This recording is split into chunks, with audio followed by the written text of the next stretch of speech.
Just a few days ago, I got back from the CHIA 25th Annual Conference up in Los Angeles, and it was an incredible event.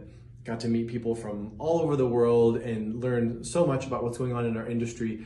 One of the topics that came up was in regards to Indigenous language interpretation and how the Spanish interpreter in many instances can be the biggest ally for the Indigenous community. The reason for that is that far too often when an Indigenous language speaking patient goes to an appointment, a Spanish interpreter is requested.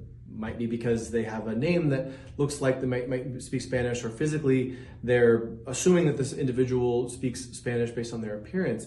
They request a Spanish interpreter and they might speak a little bit of Spanish, and it's paramount that the Spanish interpreter at that point asks the patient if they would like to have an interpreter that speaks a different language, and be able to be an advocate for them and understand that if they don't speak Spanish as their first language, they feel more comfortable in Indigenous languages, but whether that be Mam, Zapotec, Mixtec, etc., being able to get them the right interpreter. It's almost the same as if a Tagalog speaking patient gets a Spanish interpreter. Well, they're two totally different languages. It's the same thing with Indigenous languages.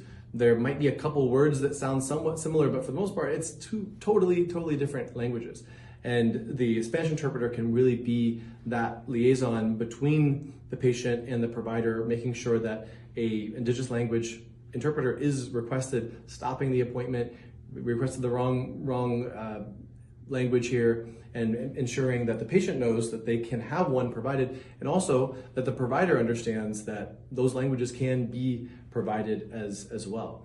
I think far too often the Indigenous language speaking patient might just assume, well, it's going to be really difficult or impossible to have someone that represents my language, so I'm just going to have a Spanish interpreter. That's not true, and interpreters can be provided, if not in person, then provided via remote solutions. So that's really important for all of us to know, and especially for Spanish interpreters to be empowered and to be reminded that many times we are the biggest ally for the Indigenous community.